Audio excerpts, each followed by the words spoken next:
राजकुमारी चंद्रकला का खौफ इतना बढ़ गया था कि जब भी वह अपनी सवारी लेकर निकलती, लोग अपने घरों में दुबक जाते और खिड़कियां दरवाजे बंद कर लेते। वह कभी नौजवान पुरुष को देखना पसंद नहीं करती थी। एक दिन चंद्रकला ने अपने सिपाहियों की कुछ टुकड़ी ली और शिकार पर जाने का मन बनाया। चलते चलते वह एक घने जंगल में जा पहुंची। पूरा दिन जंगल में घूमने के बाद भी उसे कोई शिकार नहीं मिला। जैसे जैसे दिन ढल रहा था, उसका गुस्सा और अधिक बढ़ता जा रहा था। एक सिपाही ने चंद्रकला से कहा, यदि आपकी आज्ञा हो तो अब हमें घर चलना चाहिए। परंतु चंद्रकला के पास कोई दूसरा रास्ता भी तो नहीं था। फिर वे खाली हाथ ही जंगल से घर लौटने लगे कि तभी एक गडरिया युवक अपनी 100 भेड़ों के साथ उसी रास्ते से गुजर रहा था। पूरे रास्ते में भेड़ें देखकर एक सिपाही ने गडरिया से कहा, तू अपनी भेड़ों को रास्ते से हटा। घबराए हुए गडरिया ने हाथ जोड़कर कहा, महाराज, यदि दूसरा रास्ता होता तो मैं अपनी भेड़ों को शीघ्र ही हटा लेता, परंतु एक ही रास्ता होने के कारण मैं अपनी भेड़ों को नहीं हटा सकता। यह बात जब चंद्रकला के कानों तक पहुंची तो उसे बहुत गुस्सा आया और उसने गडरिया को बंदी बनाने का आदेश दे दिया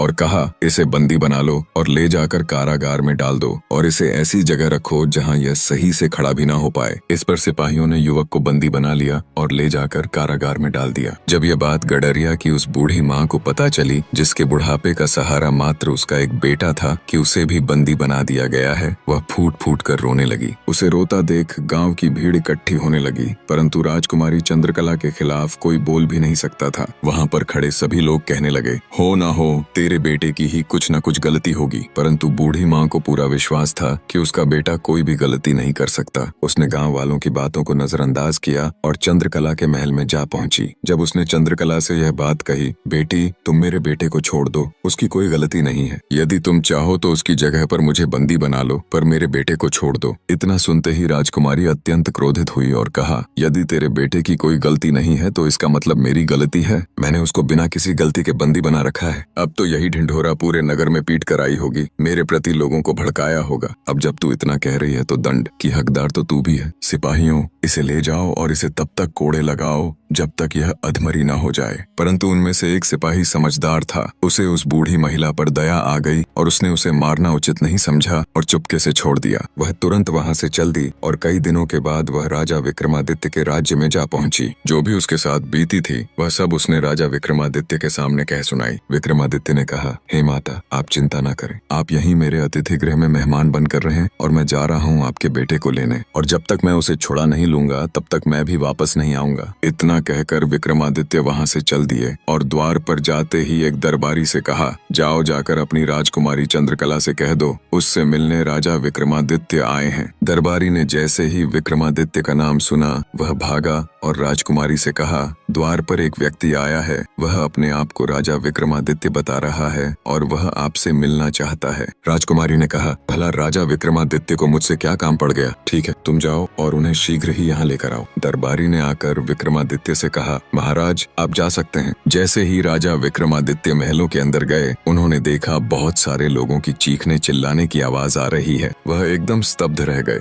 थोड़ा आगे जाकर उन्होंने देखा हजारों की संख्या में लोग चंद्रकला के कैद खाने में कैद हैं और चीख चिल्ला रहे हैं और कभी कभी रोने लगते हैं। इस सब को नजरअंदाज कर विक्रमादित्य आगे बढ़ते रहे। एक दासी उन्हें चंद्रकला के कक्ष में ले गई। विक्रमादित्य ने जैसे ही चंद्रकला को देखा वह उसकी तरफ देखते ही रह गए, क्योंकि चंद्रकला इतनी सुंदर थी कि उसके पीछे कोई भी जान दे सकता था। चंद्रकला ने विक्रमादित्य से आने का कारण पूछा। विक्रमादित्य ने बताया, मेरे आने का मात्र एक कारण था, परंतु तुम्हारे महल के अंदर आते हुए मुझे कुछ अजीब सा महसूस हुआ। बहुत सारे लोगों की चीखने और चिल्लाने की आवाज आ रही थी। इसका कारण क्या है? चंद्रकला बोली, हे राजा, तुम्हारी बुद्धिमत्ता और साहस के बहुत सारे किस्से सुने हैं मैंने, क्या तुम खुद नहीं पता लगा सकते? विक्रमादित्य ने कहा, वह सब तो बाद में, परंतु पहले मैं जिस कार्य के लिए आया हूँ वह सुनो। तुमने एक बूढ़ी माँ के बेटे को बंदी बना रखा है, उसे छोड़ दो, क्योंकि उस बूढ़ी महिला के बुढ़ापे का सहारा मात्र वही एक बेटा है। चंद्रकला ने कहा, उसने मेरा रास्ता रोकने का दुस्साहस किया है। विक्रमादित्य ने कहा, चंद्रकला, मैंने उसकी माँ को वचन दिया है, मैं उसको लेकर आऊंगा। अब यदि तुम उसे ऐसे नहीं छोड़ोगी तो मुझे कोई दूसरी युक्ति अपनानी पड़ेगी, परंतु मैं उसे यहाँ से लेकर ही जाऊंगा।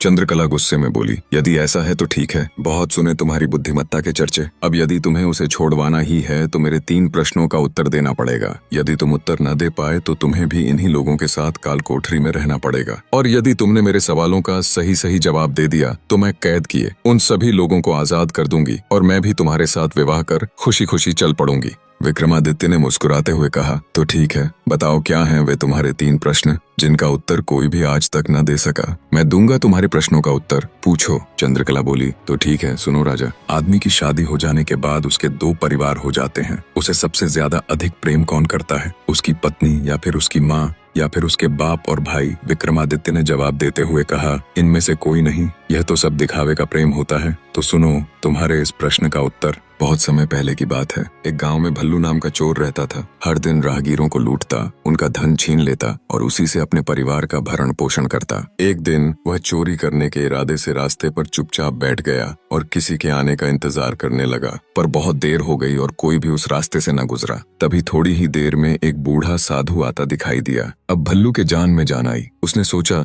यह जरूर कोई व्यापारी होगा जो धन छुपाने के लिए साधु बन गया है। मुझे इसे रोककर इसकी तलाशी लेनी चाहिए। भल्लू इतना सोच ही रहा था कि वह साधु उसके पास आ पहुंचा। साधु को देखकर वह तुरंत उसके सामने आ गया और चाकू निकालकर उसे दिखाने लगा। लेकिन अजीब बात हुई, चाकू का कोई असर उस साधु पर नहीं पड़ा। भल्लू बोला, ए राहगीर, तू सच में साधु है या सिर्फ बनने का नाटक कर रहा है? जो भी धन है वह चुपचाप मेरे हवाले कर दे, नहीं तो जान से हाथ धो बैठेगा। साधु ने शांत स्वर में पूछा, बेटा तू कौन है और यह पाप क्यों करता है? भल्लू ने झुंझलाकर कहा, जिसे तू पाप कह रहा है उसी से मेरा पूरा परिवार पलता है। यह मेरा काम है, पाप नहीं। और अगर तू धन देने में जरा भी देर करेगा तो तुझे मार डालूंगा। भल्लू ने तरह तरह की धमकियां दी, पर साधु अडिग रहा। फिर साधु ने पूछा, बेटा तुम्हारे परिवार में कौन कौन है? भल्लू बोला, मेरे माँ बाप, भाई, पत्नी और बच्चे। वे सभी मुझे बहुत प्रेम करते हैं। उनके लिए मैं कुछ भी कर सकता हूँ, चाहे कितना भी गिरा हुआ काम क्यों न करना पड़े। साधु गंभीर हुआ और बोला, बेटा दुनिया में कोई किसी का नहीं होता। जो तू कर रहा है वह पाप है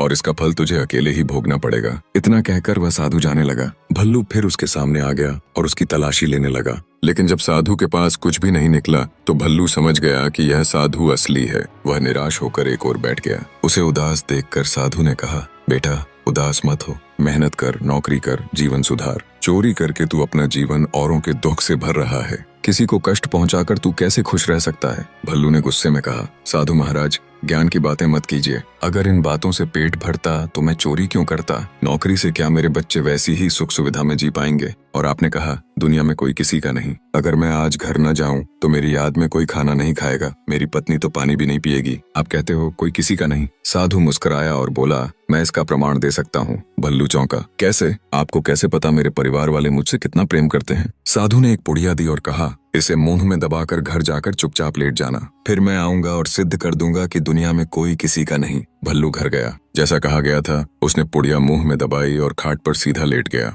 थोड़ी देर बाद उसकी पत्नी आई। वह उसे उठाने लगी, पर जब भल्लू हिला तक नहीं तो वह दौड़कर भल्लू की माँ को बुलाने गई। माँ ने भी बहुत कोशिश की लेकिन कोई असर न हुआ। धीरे धीरे गांव भर के लोग इकट्ठा हो गए और सबने मान लिया कि भल्लू मर गया है। उसकी बीवी रो रही थी, अब मुझे गहने और साड़ी कौन देगा? माँ रो रही थी, बुढ़ापे का सहारा कौन बनेगा? पिता रो रहा था, अब रोटी कौन देगा? हर कोई रो रहा था, पर हर कोई अपनी जरूरतों के लिए। तभी वहाँ महात्मा जी पहुँचे। उन्होंने एक आदमी से पूछा, क्या हुआ, इतनी भीड़ क्यों है? लोग बोले, भल्लू मर गया है महाराज। वह अचानक खाट पर लेटा और वहीं प्राण छोड़ दिए। साधु थोड़ा आगे बढ़ा और भल्लू की पत्नी से बोला, बेटी क्यों रो रही हो? एक न एक दिन सबको जाना है। पत्नी ने रोते हुए कहा, महाराज मेरे प्राण चले जाते तो गम न था, पर अब बच्चों का क्या होगा? काश मैं मर जाती। साधु ने यही सवाल सभी से किया। सबने एक स्वर में यही कहा, मैं मर जाता तो ठीक था, पर भल्लू नहीं मरना चाहिए था। तब साधु बोला, एक उपाय है भल्लू को जिंदा करने का, बट तुम लोग कर नहीं पाओगे। बीवी बोली, महाराज चाहे कुछ भी हो बताइए, यदि प्राण देने पड़े तो भी दूंगी। साधु ने कहा, एक लोटा गंगा जल लाओ। वह तुरंत ले आई। साधु ने उसमें भभूत मिलाई और कहा, इसे पी लो, तुम मर जाओगी पर भल्लू जीवित हो जाएगा। अब वह चुप हो गई। कुछ देर तक सोचती रही, फिर बोली, यदि मैं ही न रहूं तो ये जिएंगे क्या? मैं मेहनत कर लूंगी पर पीने को मत कहिए। साधु ने सबको ये बात कही, पर कोई भी वह जल पीने को तैयार न हुआ। तब साधु ने कहा, देख लो बेटा, दुनिया में कोई किसी का नहीं है। और तब भल्लू उठ खड़ा हुआ, बैठ गया, चुपचाप सोचने लगा, जिस परिवार के लिए मैंने इतनी चोरियां की, न जाने कितनों को लूटा, क्या इन्हीं के लिए पाप का पहाड़ सिर पर रखा? वह साधु के पास गया और बोला, महाराज आपने मेरी आंखें खोल दी, अब मुझ पर एक और उपकार कीजिए, मुझे अपने साथ ले चलिए ताकि मैं आपके संग रहकर अपने कुछ पाप तो धो सकूं। और इस तरह भल्लू साधु महाराज के साथ चला गया। अब एक प्रश्न तुम्हारे लिए भी है चंद्रकला, वह साधु का दिया पानी किसे पीना चाहिए था, उसके माता पिता को, भाई को या उसकी पत्नी को? चंद्रकला बोली, वैसे तो उस पानी में कुछ भी नहीं था, पर मौत का भय तो सबको होता है ना। विक्रमादित्य मुस्कुराकर बोले, तुम्हारे उत्तर में ही तुम्हारी कमी छिपी है। जैसे उन लोगों को मृत्यु का भय था इसलिए उन्होंने पानी नहीं पिया, तो जो तुम्हारी कैद में वर्षों से बंद हैं, उन्हें भी अपने प्राणों से उतना ही प्रेम होगा और ऐसा भय तो उनके साथ हमेशा रहता होगा। इतना सुनते ही मानो चंद्रकला के शरीर से प्राण ही निकल गए हों। फिर वह हिम्मत जुटाकर बोली, इतना खुश होने की जरूरत नहीं है, अभी मेरे 2 प्रश्न शेष हैं। विक्रमादित्य मुस्कुराए और बोले, पूछो अपने वे भी 2 प्रश्न। आगे की कहानी के लिए जुड़े रहिए हमारे साथ। अगर आप हमारे चैनल पर नए हैं तो चैनल को सब्सक्राइब करें। इसका अगला भाग बहुत ही जल्द लेकर आऊंगा। जय महाकाल दोस्तों।